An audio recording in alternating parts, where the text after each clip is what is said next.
Welcome to The Whole Pineapple. I'm Ruby Boris. And I'm Ann Judge. The Whole Pineapple is a podcast about wellness focused around fertility. And on these weekly mini episodes, we bring you bite-sized ideas for you to snack on. Like breathing exercises, book reviews. Maybe we'll review some scientific research, or we'll share some wellness and fertility stories from our listeners. So if you're looking for a tip or a trick related to your fertility and well-being, then you've come to the right place. Let's dig in.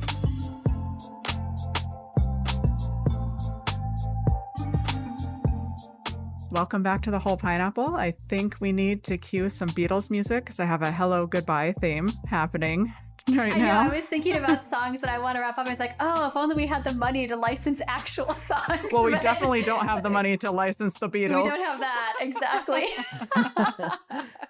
Oh, it's here. And it's hard, and that's why we had to bring Jamie on. So this is our final edition for now of the Whole Pineapple podcast. And we are so joyful, though, to have Jamie Mamiga back with us, or from our original kind of first guest that we love so much that we made her keep coming back monthly. So we could not think about wrapping it up without her. So she's here to talk us and you through, goodbyes, because goodbyes are really hard. So Jamie, welcome back.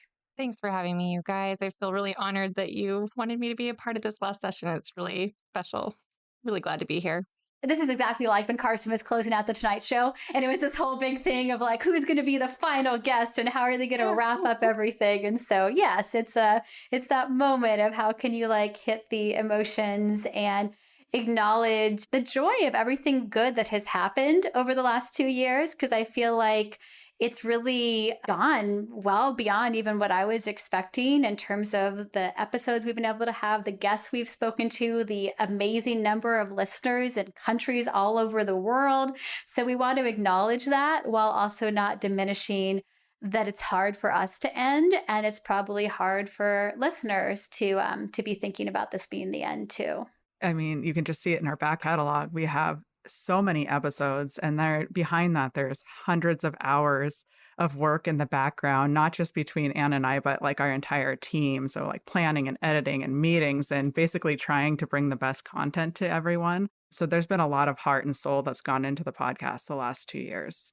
Definitely. And harkening back to some season 1 episodes, I told you before this, I was thinking about reflections. And so I really liked when we did our poetry episode last year. I thought that was kind of fun. And so I wanted to share something. I haven't thought about this for a long time either, but back when I was going through treatment, somebody gave me The Prophet, the book by Khalil Gibran, which is, classic, became very popular in the 1960s, but it's also a good example of how life takes unpredictable turns, because back when he wrote it in 1923, it was not a success. It only sold like 1,200 copies in its first year. And then since that time, it's become this phenomena. It's now sold over 10 million copies worldwide. And he is now the 3rd best-selling poet of all time. And the first 2 are Shakespeare and Chinese philosopher Zhao Tzu. So it's pretty good context there. And it's just a good book. It has a lot of really interesting poems that for me kind of spoke during my fertility journey, but one of them is on joy and sorrow, which I thought was good as we thought about wrapping up today. So it goes, "And then a woman said, 'Speak to us of joy and sorrow.' And he answered, 'Your joy is your sorrow unmasked. And the selfsame well from which your laughter rises was oftentimes filled with your tears. And how else can it be? The deeper that sorrow carves into your being, the more joy you can contain. Is not the cup that holds your wine the very cup that was burned in the potter's oven? And is not the lute that soothes your spirit the very wood that was hollowed with knives? When you are joyous, look deep into your heart, and you shall find it is only that which has given you sorrow that is giving you joy. When you are sorrowful, look again in your heart, and you shall see that in truth you are weeping for that which has been your delight. And some of you say joy is greater than sorrow, while others say no, sorrow is the greater. But I say to you, they are inseparable. Together they come, and when one sits alone with you at your board, remember the other one is asleep upon your bed." Which is maybe a little bit of a downer to think about, but I feel like that's a lot of what we're going through when we're on this journey. There's so much up and down, and you wouldn't keep doing this if you didn't have hope and you didn't have joy. But you're also aware that every time you let yourself feel hopeful is that potential for sorrow. But also, I mean, I know for me, we started all this, and it's been interesting to look back on things I haven't thought about in like over 15 years. And now I really do feel like these things that were so hard for me in the time are totally now my greatest joy. You know, like I wouldn't do anything differently. And it's so hard when you're in that valley. But I do think we've got to always kind of have that hope and that awareness that things push and pull, and that it's not going to feel the way that it feels forever, even when something is hard. Yeah. And I think this for me, and maybe for you too, this has been kind of like a manifestation of joy too, Mhm. because one of my favorite things to do in my practice is to Talk. teach and to talk Yeah. and just to like share knowledge and like to also to listen. I know this is a podcast and like you all are listening to us, but like a lot of what we're saying comes from listening to thousands of people that have gone through this journey. Several of our topics, that's what it's come from. People emailing us to say, hey, can you talk about this? Can you talk about that? So we've definitely appreciated the feedback and the great ideas that we've gotten from you too. And you can keep Yeah. those coming. We'll keep our email up. Maybe we'll take some notes for the future. Yeah. Because that's the other thing, like working here this long, as I was trying to think about reflecting on ending it, you know, life is long if we're lucky, and it's unpredictable, and we don't quite know what might happen for us in the future. And even though this is the chapter we're closing out right now, I feel like you and I are both going to be very continuing to be active and vocal in this field. And who knows what capacity we might in the future be kind of wanting to revisit all these ideas again. Yeah. And if we go the way of the prophet, you know, we're going to be like the number one podcast. Exactly. Yeah, we just have to wait 140 years, and then we're going to be like those like future people in their pods way up in the sky are going to really love listening to us. Yeah, they're like, can you believe what they thought back then? You know? Yeah, especially if you haven't yet listened to our episode from last week with Hank Greeley all about the end of sex and the future possibilities for reproduction being very different than now. And Exactly. yeah, we'll be like this historical artifact of what people thought in the 2020s. So yeah, Jamie, fix us. What else should we say as we reflect? Well, we were talking to Jamie before we came on about goodbye being one of the hardest words to say. And I just loved that she brought that up. So tell us why. I was reflecting on this as well. Goodbye is so hard. And I think it just goes back to your poem, actually, Anne. That kind of gave me goosebumps. I really loved it. In fact, I'm going to have to go back to this episode and listen to it again because I really liked that poem. But, but goodbye is all about separation. You know, it is a really difficult word, and people often have difficulty saying, true goodbyes. That goodbye is hard for many, many people. When I was reflecting on this, I kind of came across a quote that I loved. It happens to be by Winnie the Pooh, or from Winnie the Pooh.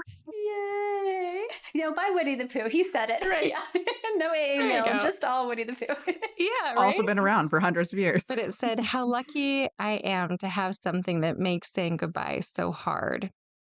And it just really resonated with me when I was thinking about what it's been like to be on this podcast and, be a part of this journey with all of you, and be able to share in, other people's fertility journeys. And, I say a lot of goodbyes because, my job innately is to hopefully say goodbye, right? To provide support for a time. And then if I've done my job well, people can move forward and not need me anymore. And so I'm always trying to sort of work myself out of a job. say goodbye to people that I feel close to. Yeah, I mean, same with us as providers. Like, we are so happy to see people graduate. Some of our, like our favorite patients graduate, but like that's our whole job, is we hope that we get to say goodbye to you. Yeah, just before this visit, I was having just my follow-up with someone that finished her egg-freeze cycle, and we were talking about how it went, and I was like, well, don't take this the wrong way, but gosh, I hope I never hear from you again. It's like, I hope that you just, get pregnant all on your own when you're ready, and you never even have to come back and use these frozen eggs. And it's like, it's a weird position to get somebody through something, and then you just kind of send them out in the world. And I think that's what's kind of hard for us to be ending this podcast too, is that I feel like there definitely are more things that we wish we could have said. I feel like I know there's like probably still needs out there. And, you have to kind of sometimes accept the circumstances that you've been dealt. And I think that's part of what's hard about goodbye too, is you reach this point of how do you know when it's okay to say goodbye, as opposed to like trying to force something that's just not going to happen. And so I think we want to kind of wrap up in a way that seems organic and hopeful, but also be honest about the hardness that's there. Because I think very rarely in life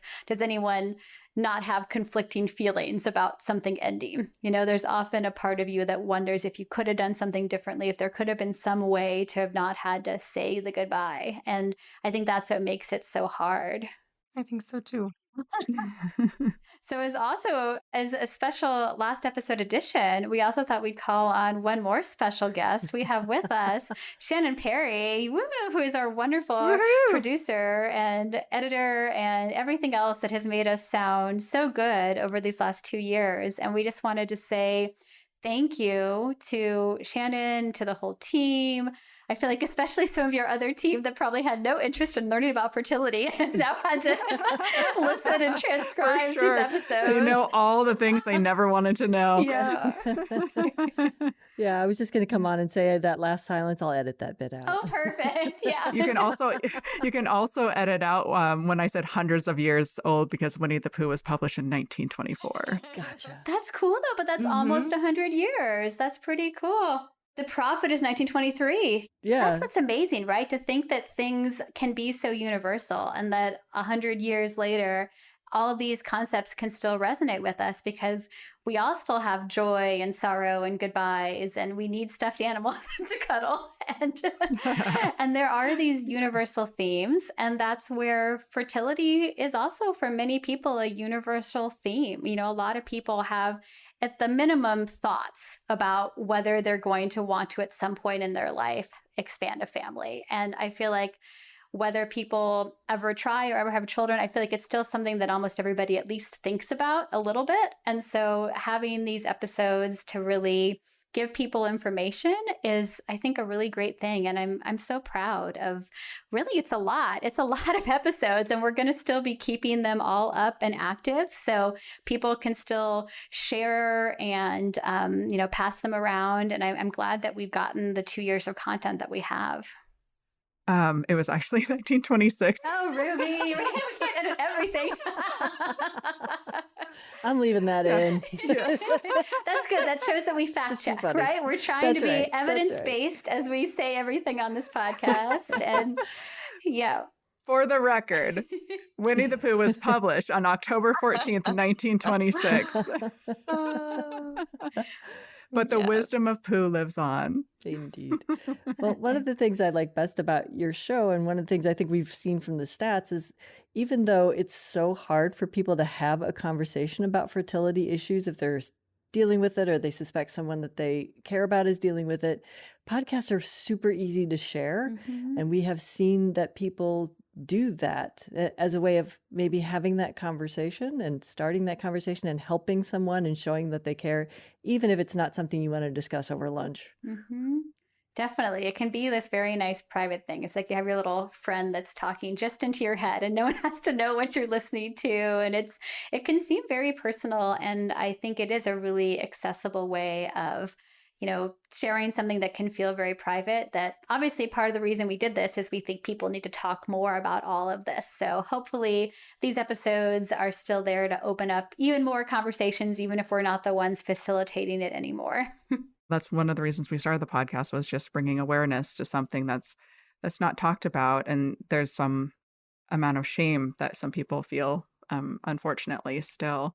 And it's hard. But unfortunately, infertility is quite common too. So there are a lot of people that could benefit from all of the content that we have recorded.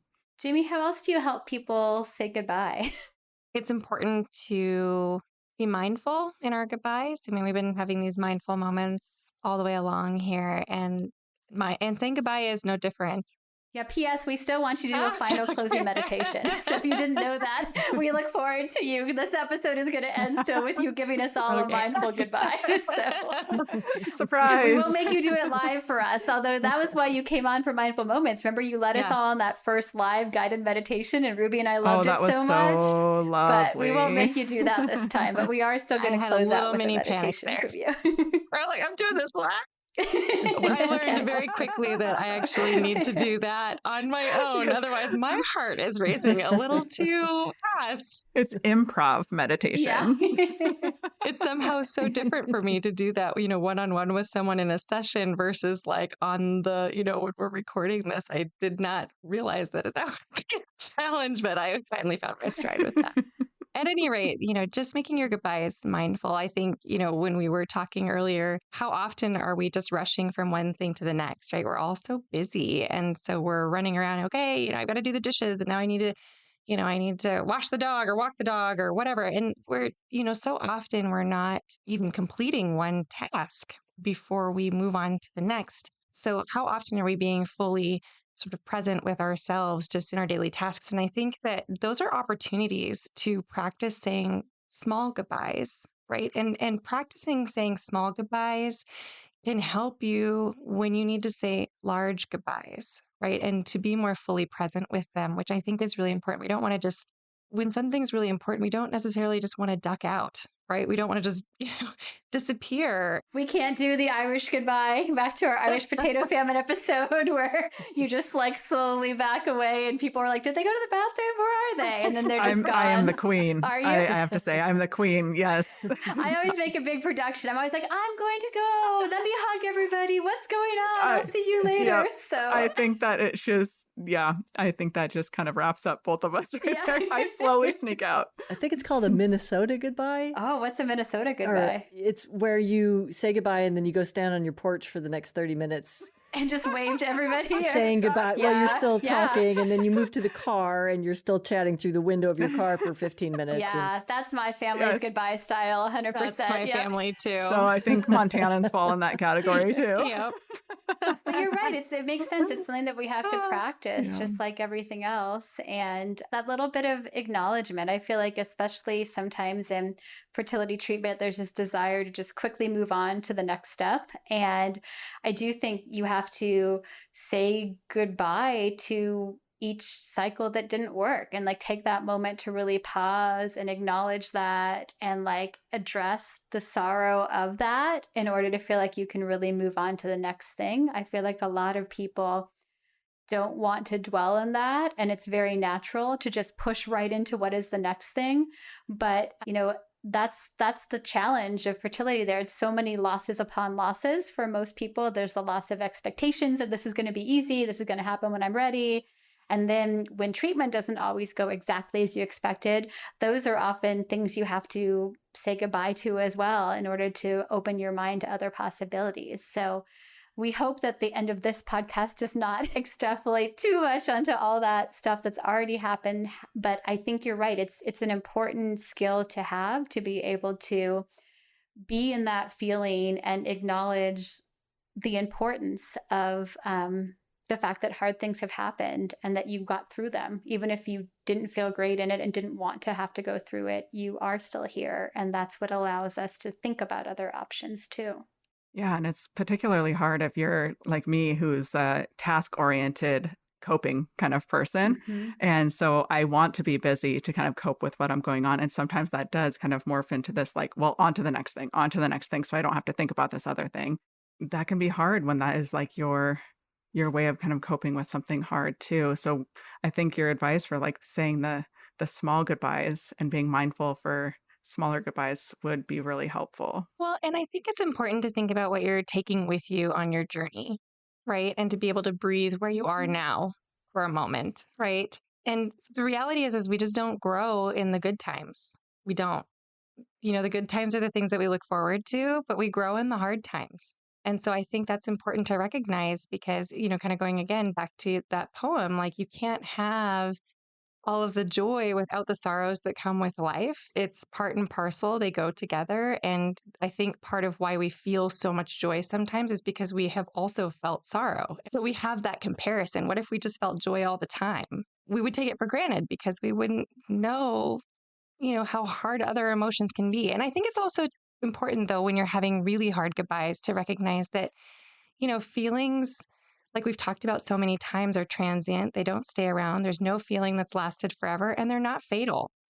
They hurt. They can hurt really bad. I mean, they can feel devastating and they can feel like they're endless, but they're not. They always pass. They always shift and change, and they are never fatal. That's such a good reminder. It's so hard in the moment because you have those moments that it Yeah. feels like it must be, because you just think, I can't feel this way forever.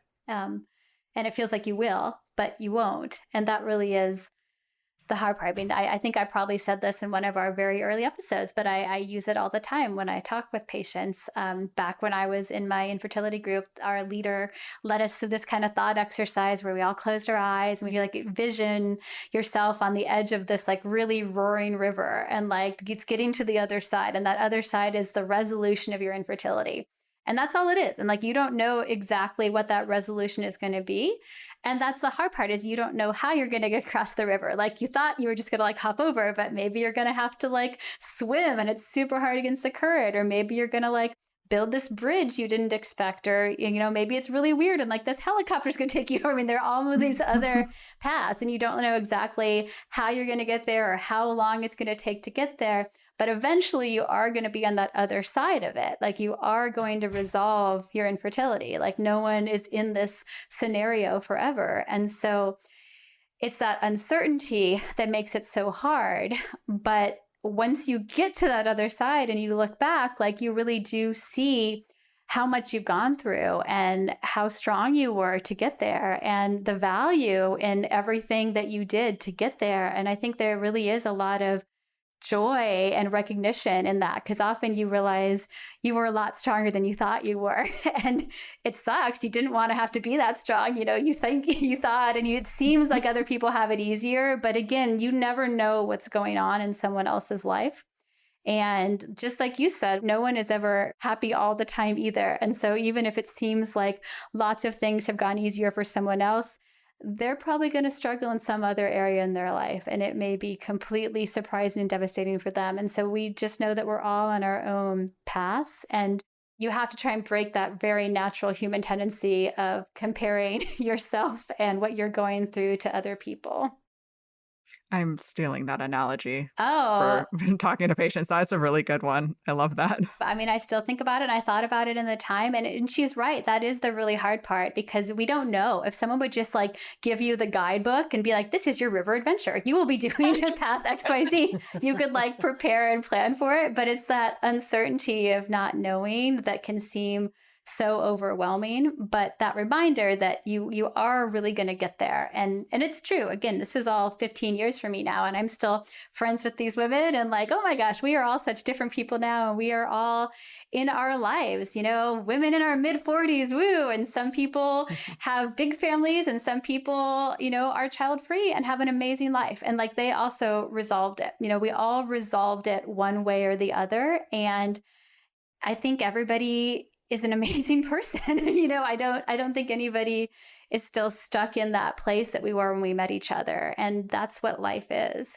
And sometimes goodbye can help us get unstuck, right? I mean, sometimes when you say goodbye, it's hard. You have to be able to put a foot on the other side. If you have one foot on one side of the river and one foot on the other side of the river, you're not going to have resolution. And so sometimes having a full, complete goodbye is what can finally help you move forward, right? And give you that that ability to grow and find your joy in a different way if needed. Or it's just, I think goodbyes are just so important. And I was also thinking, I've always used a lot of like analogies and Yeah, I love your analogies. I steal them They're and the use them with best. patients all the time now too. I still Yeah. use the The ball thing balls, up me in the air. Thanks. Yes. too.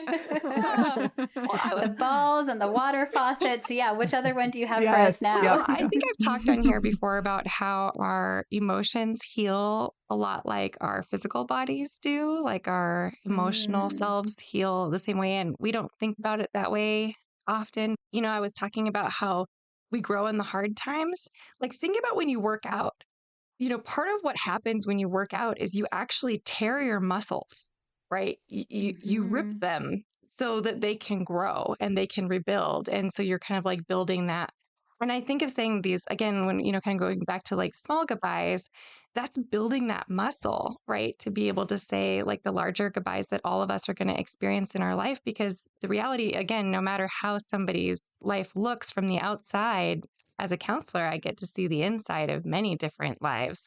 And I can tell you that nobody gets through this life unscathed. Nobody, right? And we all have really hard and challenging burdens and trials to face and carry. And we need to slowly build those muscles. And I think that, in fertility journeys, unfortunately, sometimes we're really building those muscles fast, unfortunately. And That was another article that I loved like a decade ago. It was like published in Resolve's magazine, or when they actually had physical magazines that came to our clinic. And it was called The Wound of Infertility. And it was talking about how it is. It's like you've got this wound. It's like this deep cut. And like early on, it's like barely healed, right? It's like you have this fresh scab, or even like a little bump, it'll just tear open and you feel all those feelings again. And then as time goes by, it heals more and more, but it's still there. Like maybe like you don't think about it for a long time, and then you like bump into something and it's like this bruise deep down where it can still ache, and it's never going to be that fresh feeling like in the beginning, but it's still there. But just realizing that you do heal and you do, build that layer of skin and toughness on top, and then it's not always going to feel as fresh and as painful as it feels right now, but it's always going to be changed. You're going to have that scar, right? Like, and there's a lot of power and beauty in our scars too. I mean, your scars show us what we've been through. And you think about all other medical areas where people have had to have surgeries and procedures, you have some pride in those scars. That's why some people get tattoos on the top of where they had like a port for chemo, like there's this recognition that your body has been through something, and often for infertility, your mind has been through something, and you have built up that resilience. And that's what makes us strong enough to keep going. Well, can I do a couple thank yous Of course. before we move on to our meditation? Okay, yeah. I know. Okay. All right. Well, first of all, our entire team at Audiotocracy Podcast Production, Shannon. Thank you. Our rock, our soundboard, our go-to whenever we need to vent about anything, literally anything. Donna for editing out my obscene amount of ums and ahs. You can leave those ones in. And basically making us sound polished and professional. Kim for all of your work behind the scenes, some of which Anne and I probably aren't even aware of. Marcy, we wouldn't have gotten to launch without Marcy. So your support and encouragement and passion meant all the difference to us. And you gave us Gracie, who thank you for having our voices in your ear and transcribing all of our content and sharing all of our content with all of your fellow college students. I'm sure you'll never get our voices out of your head, and I'm sorry about that. I bet she's so cool at parties. She's like, hey, anyone want to talk about the end of sex? I've got some thoughts. So yes. Oh, and Lynette for blocking our schedules and then rescheduling and reblocking constantly. And all of our staff and providers at SRM who graciously joined us as guests and shared their immense knowledge with the world. Nicole Barker, Sarah De La Torre, Paul Lynn, Mara Heeman, Amy Crinity, Lynn Davis, Rachel Donnell, our genetic counselor, and Julie Aliabadi from our embryology team. Dr. Angela Thayer and Judy Simon, who just came on to talk about their book a couple weeks ago. Of course, Jamie. Yay. And then all of our other amazing guests who have joined us over the last 2 years. Yes. Oh. And do you have anybody else? No, I think. Did I miss anyone? Gosh, I feel like I need to sing like "It's So Hard to Say Goodbye" by Boys to Men or something. Like it's just like it's very Can we hard please? to like at the end just wrap it up. Like Jamie, how can we practice? Like how can we say a goodbye? It's just it's hard. Can I butt in really fast and just Yes. say, Yes. from my team's perspective, it was such a privilege and such a pleasure to work with you guys. You took to this whole podcasting notion like ducks to water. Like it was amazing. Right from the get-go, we were like, this is going to be good and easy. Yay. So thank you for making us a part of it. It was wonderful, wonderful working with you and learning so much. I love that you mentioned ducks because that's my also go-to party conversation is if it ever lows, you're like, have you ever looked at duck penises? Oh my God, they're weird. You should look into duck reproduction and like read Vagina Obscura and think all about like Slugs. evolution and how ducks copulate. So yes, I'm always into a good duck analogy. Slugs are weird too. Look, yes, Awesome. definitely throw slugs in there too because slugs are weird. Oh. And Jamie, thank you. Thanks for coming on to always be our support. We shouldn't have favorites, but you're our favorite guest. So thank you for being here. And definitely anyone listening who wants to keep this conversation going, reach out to Jamie. Again, she's taking patients for her private practice, and we'll link to her website in the bottom. And Jamie will guide us through one more goodbye. And as we said, we'll keep that email active. So keep that conversation going. And like I said, life is long. You know, it takes unknown pathways sometimes. And we had to wrap this up for various reasons. And I think because of kind of what Jamie said too, it's hard to keep doing something when it's pulling you in lots of different directions. And sometimes you have to just accept that this is the place where we have to be done so that we can then open our minds and our schedules and our hearts to other areas. But we're so happy to have gotten the really almost 2 years of content that we did. And it's just been an absolute pleasure doing this with you, Ruby. Thank you so much for reaching out and bringing me in. And I've loved it. Thank you, Anne. It was so fun to do this with you. And I learn from you every time I talk with you. We have to still talk weekly somehow. I can't not Yes, talk to you. We're not in the same office. Weekly meetings. Yes, definitely need to do our weekly Zoom meetings for sure. Guys. Yeah. Yes. We will I be schedule there? that too. Yes, we should all do that. And that's a little reminder for those infertility patients out there too. Like find your tribe, find your people, talk about this because there are so many other people going through this and you've got to have those people in real life too. It doesn't have to be face to face. It could be like in an online format message board, but don't just stalk the boards reading other people's stories. Like have some actual engagement where you get to share yourself and talk and really understand other people because it makes such a difference in terms of not feeling alone in this process.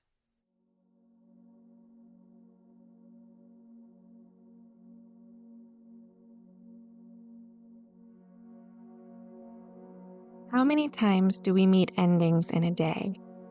We end meals and meetings, phone calls and coffee dates. We end showers and walks. We meet multiple endings every single day without even realizing it. And most of us have developed some habits around how we end things, in particular, how we end our interactions with others. Today, I invite you without any judgment or criticism to take a moment to think about how you tend to engage in endings in your own life. How do you end phone calls with loved ones? Do you say, I love you? Do you leave things unsaid? How do you leave coworkers at the end of the day? Do you take the time to say goodbye? In fact, how do you end your workday? Do you have a process for closure that helps you end your work life for the day and re-enter your personal life? How do you end moments that feel important or precious to you? Do you take a moment to notice and be grateful for the impact the moment had on your life or on your day? Are you someone who feels emotional or nervous about endings? Maybe you simply avoid experiencing endings by zipping quickly to the next and the next and the next thing. or maybe you feel generally indifferent about them. When you end a relationship, are you able to end it in a way where you and the other person feel closure? Do you attempt to shift the relationship into something else entirely so that you don't have to face ending it? Maybe you simply send a text message or you don't respond at all. Again, I invite you to simply observe patterns that you may have related to endings without any judgment, just noticing. What are your tendencies or patterns? Are you happy with them? Are they working for you and your relationships? How does your body feel when something important ends in your life? Does your body feel tense? Do you feel nervous, apprehensive, sad, scared? Maybe you feel excited, reverent, or grateful. Of course, your response to endings depends greatly on what it is an end to.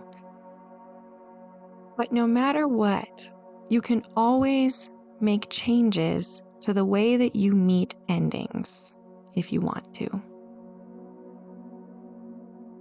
Many of us find that we have things from our past that we're hanging on to.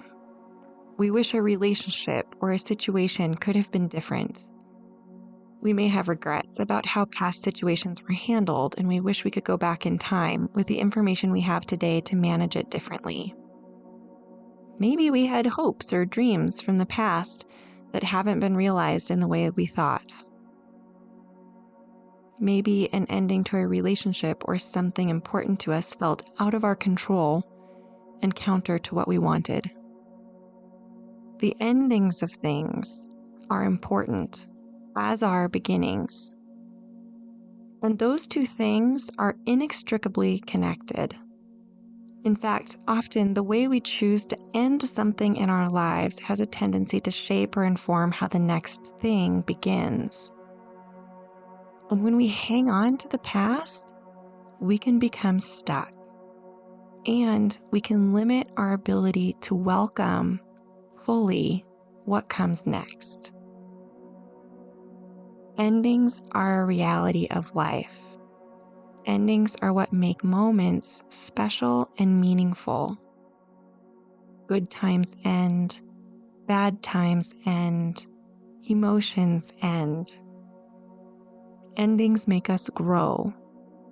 Even when endings can be painful, they can also add beauty to our lives because they provide new beginnings. And sometimes these new beginnings are something that we couldn't have foreseen and would never have thought to wish for. So today, as we end this beautiful time we've had together over the last couple of years, I invite you to breathe with me, to take a moment to look back with gratitude, and to welcome with an open heart what may come next. So letting your belly be soft, finding a comfortable position, and releasing any tension you may be holding in your jaw, your shoulders, your hands. And just settle into the gentle rhythm of your breath, beginning and ending. Breathing in and allowing that healing breath to fill your body before letting it go in a slow out breath. Finding your own pace in and out.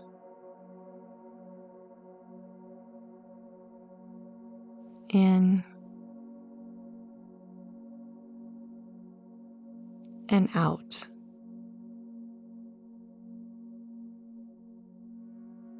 Just noticing as you breathe the steady and calm beat of your heart, and noticing any thoughts that may enter your mind, and gently allowing them to float away with your exhale. In and out.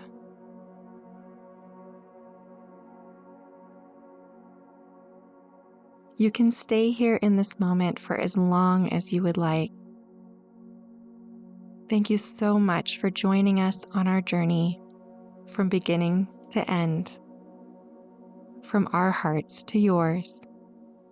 Namaste. Thanks for joining us for this week's episode of the Whole Pineapple Podcast. We hope it was helpful. If you know someone who could benefit from hearing the podcast, we hope you'll share it with them. And don't forget to subscribe, rate, and review The Whole Pineapple on your favorite podcast app. Every rating and review makes us easier to find. This podcast is sponsored by Seattle Reproductive Medicine and is produced by Audiotocracy Podcast Production. We'll see you next time. Have a delicious week.